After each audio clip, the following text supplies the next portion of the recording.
Doctor Zakir Naik November মাসের 28 তারিখে বাংলাদেশে আসবে। উনি বাংলাদেশে আসবেন, উনি আলোচনা করবেন, কোরআনের দাওয়াত দিবেন। বাংলার মানুষ আমরা চাতক পাখির মতো শুনতে চাই। তবে আমাদের কোনো চুলকানি না থাকলেও আমাদের পাশের দেশ ভারতের চুলকানি শুরু হয়ে গেছে। তারা বিবৃতি দিয়েছে ডক্টর জাকির নায়েক বাংলাদেশে আসলে নাকি তাদের হাতে আমাদেরকে হস্তান্তর করতে হবে, কারণ ডক্টর জাকির নায়েক নাকি ভারতের একজন মোস্ট ওয়ান্টেড ক্রিমিনাল তাদের বক্তব্য অনুযায়ী। আমি আমাদের ইন্টারিম গভর্নমেন্টকে অ্যাড্রেস করে একটা কথা বলতে চাই, ডক্টর জাকির নায়েক আসবে, ভারত যতই চিল্লাক, ভারত যতই কথা বলুক, সাফ সাফ বলবেন এটা আমার মাতৃভূমি, এখানে আমার কথা চলবে, ভারতের কথা চলবে না।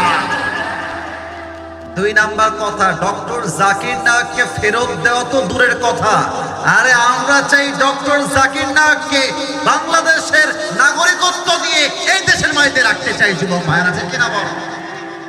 এত সহজে ফিরাই দিব? আমরা আমাদের আল্লামা দেলোয়ার হোসেন সাঈদী হুজুরকে হারিয়েছি। আমরা আগামীতে কোন আলেমকে বাংলার মাটির থেকে আর হারাতে চাই না। নওগাঁর ভাইরা ঠিক কিনা বলো? ভারত আমাদেরকে বলছে যদি আমরা তাকে হস্তক্ষেপ না করি, তাকে আমরা হস্তান্তর না করি, তবে নাকি আমাদের সমস্যা হতে পারে। আরে বেটা, যেই বাংলার মুসলমান স্বৈরাচারের সামনে 2 বুককে গুলির সামনে পেতে দিয়েছে, বুকের তাজা রক্ত দিয়ে শহীদ হয়ে গিয়েছে, ওই বাংলার মুসলমান জালেমকে ভয় পায় না, ভারতকে ভয় পাবে কেন বলেন না সবাই? ডক্টর জাকির নায়েককে আমরা বাংলাদেশে ওয়েলকাম জানাই এবং আমরা বিশ্বাস করি বাংলার মাটি 90% বেশি মুসলমান এই দেশে আমরা বসবাস করি। অতএব এই দেশের মাটিতে থেকে কেউ যদি ভারতকে ভয় পেয়ে, ভারতের হুমকিকে ভয় পেয়ে ডক্টর জাকির নায়েককে প্রবেশ করতে না দেয়, এটা বাংলার মুসলমান চুল পরিমাণ বরদাস্ত করতে পারবে না।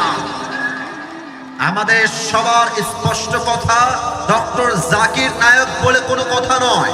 বাংলাদেশে কোনো আলেম যদি ওয়াজ মাহফিলে আলোচনা করতে গিয়ে কারো দ্বারা কোনো প্রকার বাধার শিকার হয়, আমি আজকের মাহফিলের কথাই বলতে চাই, কেউ যদি এসে মাইকটাকে এমন করে কেড়ে নেয় আর বলে যে এই ওয়াজ হবে না, সেই ওয়াজ হবে না, আমার নেতার ওয়াজ চাই, তমক ওয়াজ চাই, তার নাম হবে না, ওই কথা বলা যাবে না, ওই বদনাম হবে না, যে বাধা দিবে তার পিঠের চামড়া একটাও থাকবে না আজকের এই মাহফিলে। এটা 5 আগস্টের আগের বাংলাদেশ নয়, এটা 5 আগস্টের পরের বাংলাদেশ।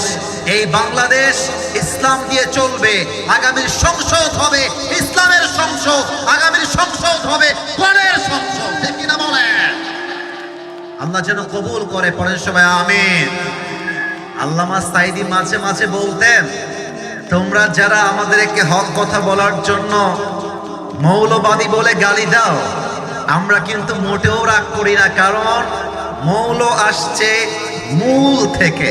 দেখা যাক হাঁপানিয়ার ভাইদের গলার আওয়াজ আছে না মরে গেছে? লেটস চেক ইট।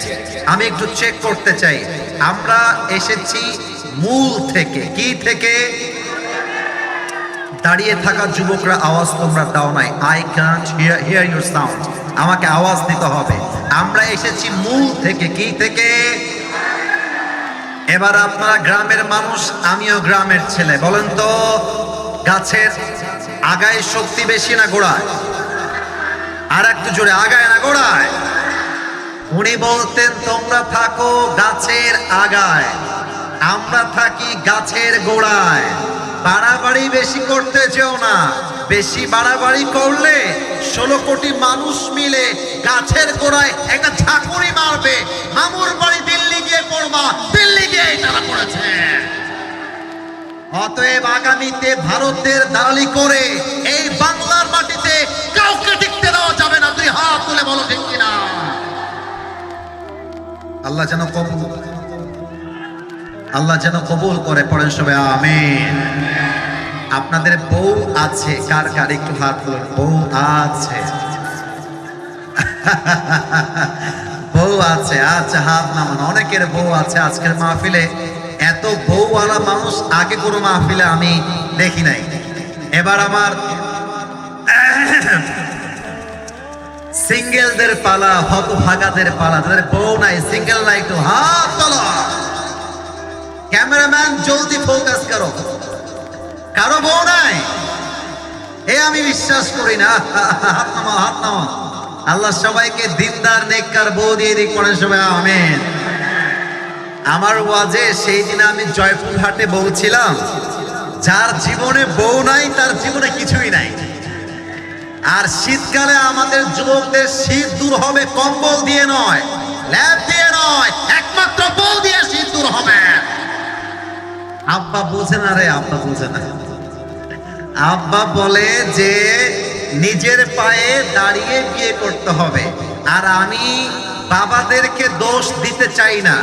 আজকালকার বেশিরভাগ মেয়েরা এইটা ছাড়া বিয়ের পিড়িতে বসতেও চায় না। আর টাকা পেলে, সরকারি চাকরি পেলে অনেক মেয়েরা দেখবা বুইরা টাকলার সাথেও বিয়ের পিড়িতে বসে যায়। এরকম মেয়ে তো বাংলাদেশে নাই। আরে নাই রে ভাই, থাকলে আল্লাহ হেদায়েত দান করুক, পড়েন সবাই আমিন। মাথায় রাখবেন, আমরা নওগাঁর মানুষ, আমরা আজকে জিরো হতে পারি, বাট ওয়াক্ত हमेशा एक नहीं होता मेरे दोस्त, वक्त बदलता है। आज जो जीरो है वो कल तो हीरो भी हो सकता है। আপনি যেই চাচার কাছে বিয়ে বসলেন টাকার জন্য, আমার হাপানিয়ার যুবকরা আগামীকাল সেই বসের অফিসের বস হবে, টাকলা তার স্টাফ হয়ে কাজ করবে, ঠিক কিনা বলো? ভালো হয়ে যাও মাসুদ, ভালো হয়ে যাও। আল্লাহ আমার প্রিয় বোনদেরকে বোঝার তৌফিক দান করুক, পড়েন সবাই আমিন।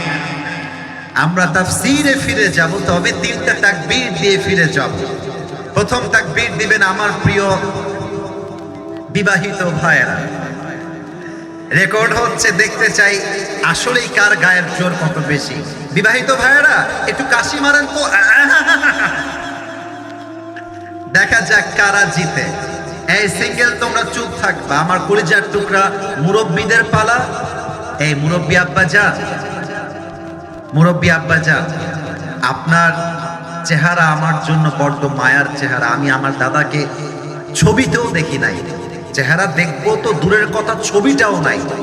আমার সামনে মুরব্বীরা বসলে আমার মনে হয় আমার দাদা বসে আছে। আপনাকে আমি বড্ড ভালোবাসি আব্বা যান, আপনি অ্যাক্টিভ হয়ে যান, আপনি জাগ্রত হয়ে যান আব্বা যান। আজকের যে ওয়াজ হবে এটা জাস্ট যুবকদের ওয়াজ নয়, যুবকদের ওয়াজ হবে, মুরব্বীর ওয়াজ হবে, মায়ের ওয়াজ হবে, বোনের ওয়াজ হবে, কলিজা ঠান্ডা করে ওয়াজ আজকে হবে, ঠিক কিনা বলেন? আমার বিবাহিত ভাইয়েরা তাকবীর দিবেন, সিঙ্গেলরা চুপচাপ। লিল্লাহি তাকবীর। আপনারা নাম্বার পেয়েছেন 65। আচ্ছা, এবার আমার সিঙ্গেলদের পালা। সিঙ্গেলরা রেডি? সিঙ্গেলরা একটা কাশি মারো। দেখা যাক আব্বা জান, আমি তো ধোকাবাজি করতে পারবো না, আমার সামনে রেকর্ড হচ্ছে, ধোকাবাজি করলে কালকে আমি ধরা খেয়ে যাব। দেখা যাক সিঙ্গেলদের পালা। সিঙ্গেলরা তাকবীর দাও, বিবাহিত ভাইয়েরা চুপচাপ থাকতে হবে।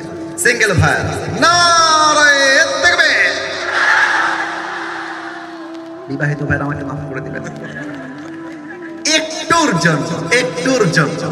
আজকে আমার যুবক ভাইয়েরা 75 নাম্বার পেয়ে পাস করেছে, ঠিক কিনা বলে?